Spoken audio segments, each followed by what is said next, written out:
des clous, qui va beaucoup mieux pour écailler les grands poissons. Le couteau, c'est pour les poissons plus petits.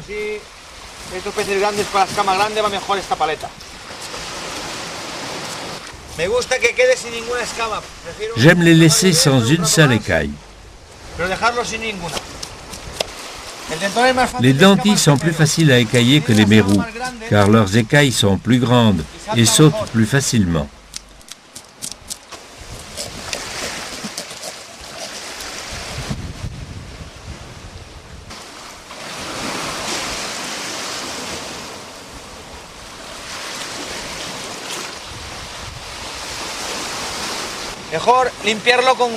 L'idéal est de mettre des gants, sinon on peut se couper.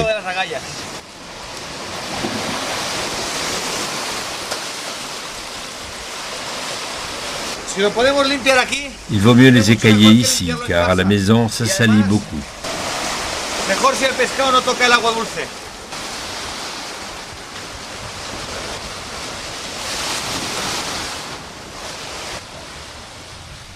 Après avoir contemplé ces magnifiques captures, Pedro va nous faire part d'une recette pour cuisiner ce poisson, qui est, sans aucun doute, le meilleur de tous ceux qui habitent dans ces fonds marins.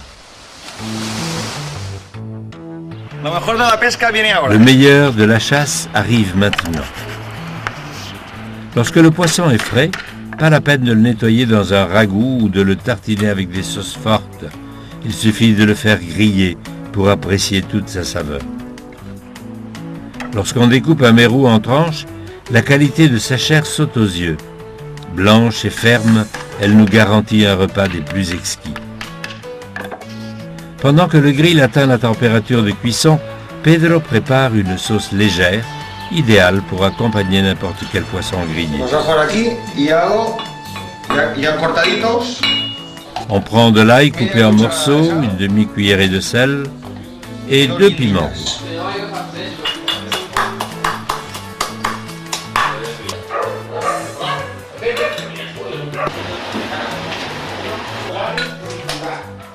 Pendant qu'on dore l'ail dans une poêle, on hache le persil.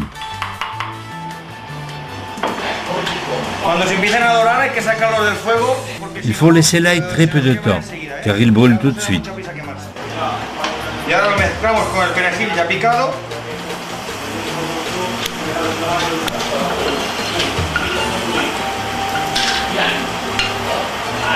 On le mélange avec du persil haché.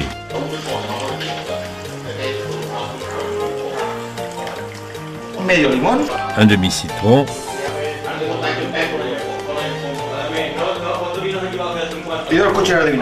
2 cuillères de vinaigre.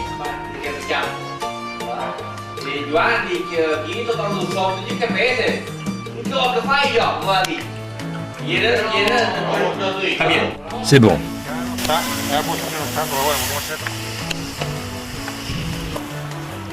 Il nettoie le grill, puis le saupoudre de sel pour éviter que le poisson colle à la plaque.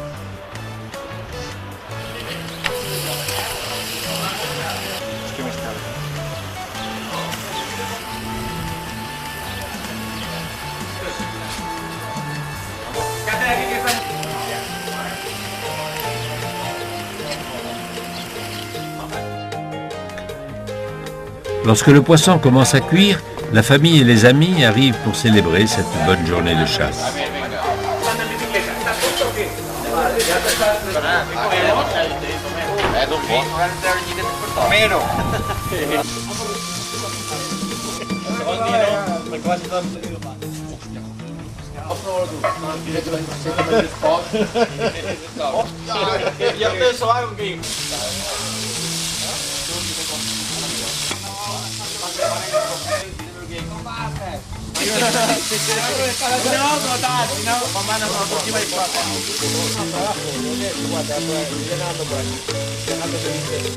Comme à l'accoutumée, la conversation tourne exclusivement autour de leurs expériences de chasse sous-marine, mode de vie de cette famille de pêcheurs. Rosa, l'épouse de Pedro, et le petit Sébastien souhaitent à tous une bonne nuit, sans oublier de dire au revoir à son grand-père qui, dans quelques années, lui donnera sûrement les mêmes leçons de chasse qui ont fait de lui le meilleur chasseur du monde.